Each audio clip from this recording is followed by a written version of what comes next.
Oviyana wanguato wabukie. Moe Stanley Oviyana wani. Noto keveni yemedoda. Idere Oviyado meo. Aime wano yobo wa yokmiyo. Ategi na bu atenema. Asemela agbogbonu ya mwanebe o. Goja orame nerogie. Comrade Osamu yime novio sao. Dioma isebebe. A musician nipu yase. Abi basic nipu. Dioma iya yase hamabe. Yika kage musician ki. Liga temata no ruwemena. Listen to me, Uromi people. August 12 investment. Era mewedo. Iye mewedo. Uromi people. Thank you very much. I'm asking a question. If I use a money by moto, now good thing I use and take put on my body. At the 1 month. If I use a money by moto, now good thing I use and take put on my body.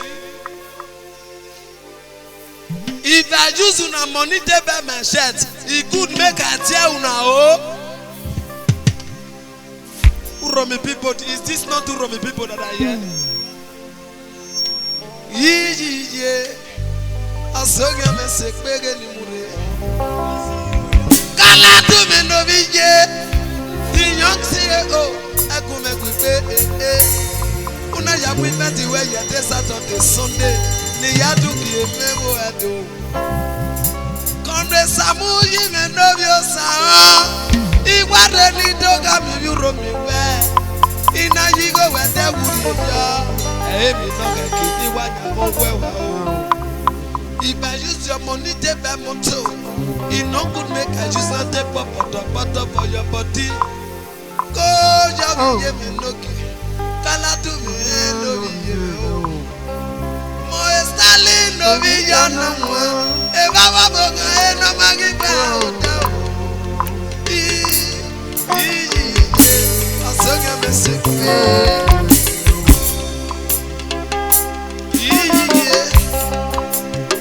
If you rub me no babu me. Mo viyana mwa. No so fi we de bitije. Asoga me sekwe. Egbe ni bure wa o anu we o. The young CEO, August 12 investments.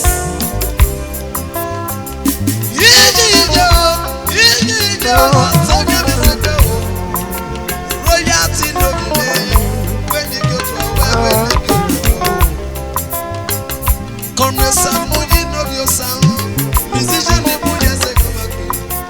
Solomon ni me novio koche. The Stanley me do. Ibu me novi yeme o. The Stanley me do dati. Mo ege me novi ye. The Stanley me do. Kala tu. Iye o. Mo vi yana wande na to bere.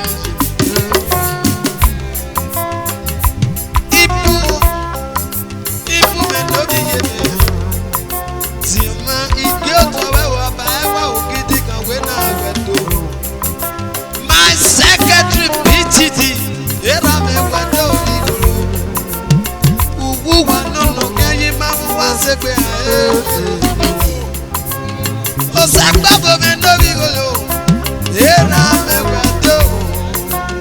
Go make your Solomon no you go to. Comrade Samu yime novio sao. Amanu wegisi go na nebiku. No we ni enyu nu ya we o ba balance you. Kala do. Make I tell you wetin be the success of Stanley Obafini. Make you not raise your shoulder. Eti we mu mama ropa. Those way you dey break me barrow, they drag me barrow now they spray you money. Who I say oh. era menero give ya na ngwedo iya ni de wibaro iya said no pe kaladu those ways they drive back now then they sustain kaladu for us kaladu we are going better na me o abi ya ni fie wibaro now then they sustain kaladu DJ Hotel na back me na it dey sustain kaladu so kaladu no get right so they raise the shoulder for anybody baba Okoje Grace Solo Hotel is a home from home Solo Tota no me abuti godugere Solo Tota oil and gas PTD. Hey, you know where the happen? Slow the beat. Who run me people? Yes, sir. Any musician where you know they respect to Namona, you know they spread them again. Ni Apollo ya na una money and they take the live for house. Any musician where you know respect to na make una pass am. Iguano no zete no gbe sunni. Police officer, any musician where you know they respect you, no spray am again. You not deserve your money, make I tell you. Yeah, Papa, you man no dey wibero. Igi answer them no pay na their money I take the leave. That is why wherever I enter I bring on myself. Even though whatsoever I get, if not be those people who I be, if not be who run me people who be kaladu where you dey rape. If not be I was some people who be kaladu where you dey rape. See if I say me a bit I use my hand kill am. A musician no more get your God when Papa. I give you never cool a man deserve it.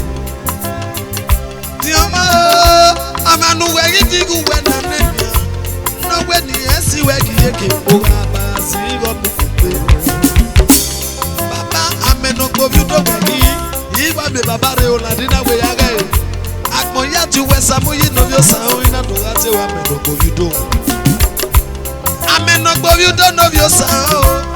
Era me wendo people go make a man no go you don't know your sound where we are no go. I'm a no go you don't know your sound. Go jaw Papa go coach. Grace Solo Hotel era me wendo people. Dioma now we borrow my money and take the leave. People where you dey drive for beginning, now their money I take the leave. Everybody give me water. Igi ano house is go busy. Ategi na sati ya kukwa. Omonga keni ngati pwe muonye. Ina yigo we ya timoto. Ahebi noga keni ya koropo we. Ina sati yigo we ya tewurio. Ahebi noga keni wanya kongwe wao. Yiji o Solo Tota. We Solo Hotel. Era me wedo. The best lunch. Baba Jureke. Ina ya wede wujo. Ya yigo wede wujo tuku ina bi we wuda gake ni wa gba egbe. Uwe na giye na a musician so yes come on. Some musicians Yes, come on. Samuel know your sound. A musician so yes Come on. Some musicians talking Papa, some musicians Yes, come on. a musician who have go nane or not if we move Papa, egi telegbe fine. Igo we no evi kuni of my deserve. Wakba kenu na migo we o. Osagba for me no view so. Wakba kenu na suze ye migo we no fit the musician. Wakba kenu na dio ye migo we. Wakba kenu na siso ye migo we. Wakba kwa kenu na dio ye migo we. So, when we fear me now, ina tete ti pwe mu nere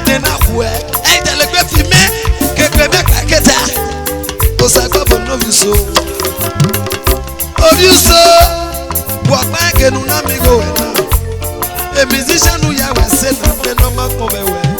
Egi tele pe fi me. Sonny Tagadaba. Okoje, this your money where you dey spray. If you use and test spray any musician wey no respect you, no spray am again, no deserve am.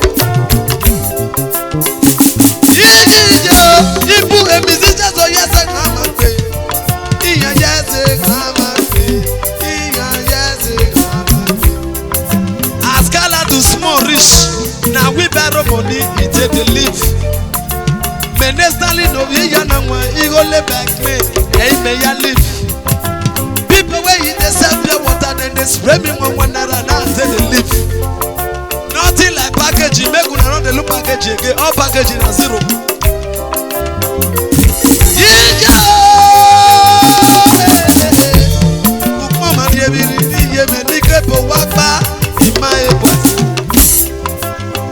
If you love me, a musician so yes I can be. Yes the young CEO orchestra investments. Some musicians, any musician when you display property, if you don't respect you, don't spray am again. As Kala do small rich, who be Kala do? Where's the China? If you say make you blow Kala do go your for. The Kala do dey for street, not people musician, nobody will respect them. But we see they suffer for our culture. Where's the China woman? You know as you get to get your money. Anybody where you use and take it off.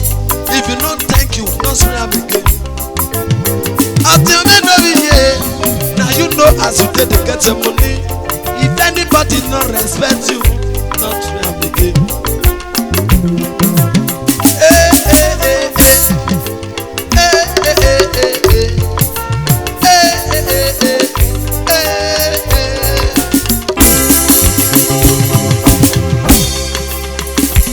Percussion. Hey.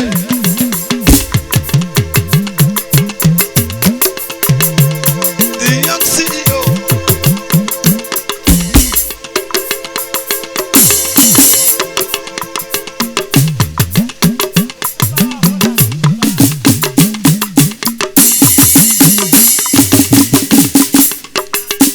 Otuba. A wine one of Holland. Erame wedoro. Ijeme wedo. Moy Stanley no be yana one. Esther brother, make I introduce myself to you too. Umeme kumeke kwe memo obi abale bako no go azare. You know them local government area of Edo State. Make I introduce myself. Maobi Yanangwa. Okoje, this is Mercy Johnson family. Okay. Now una be Nollywood. Now una be House of Red.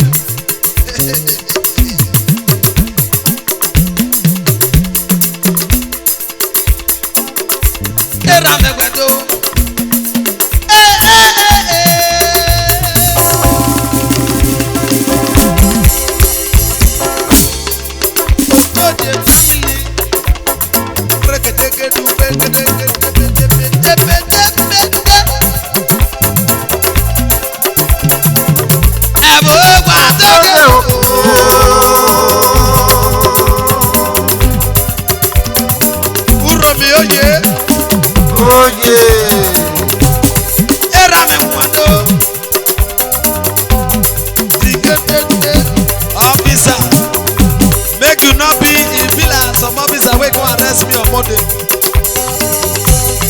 Yesterday, got the collect song, but we are going to play. What a fuck up.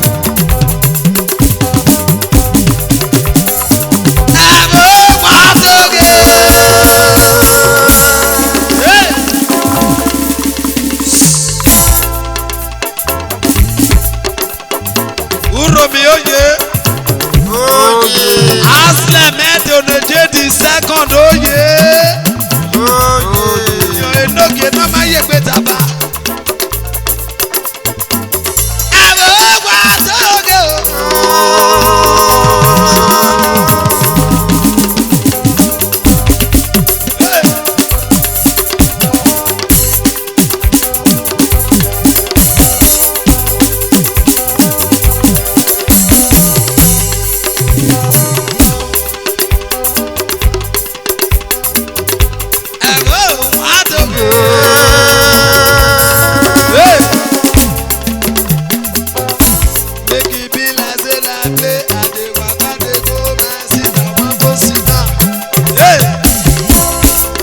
contradict me, please. Be on steady beats.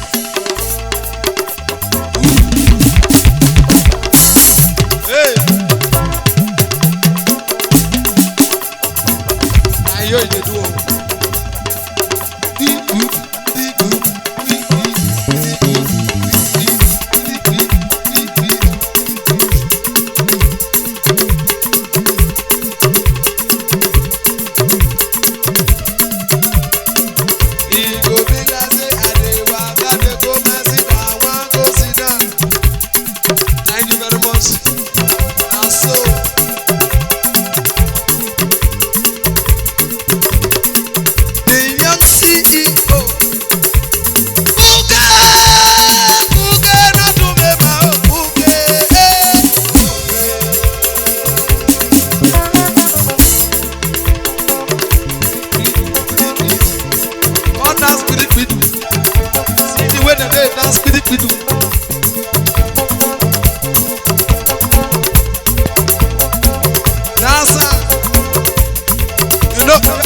This one. See me.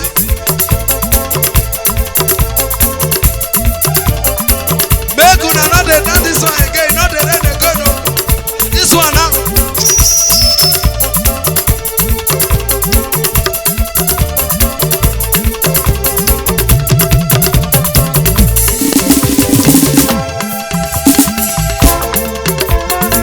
Kala tu dansa.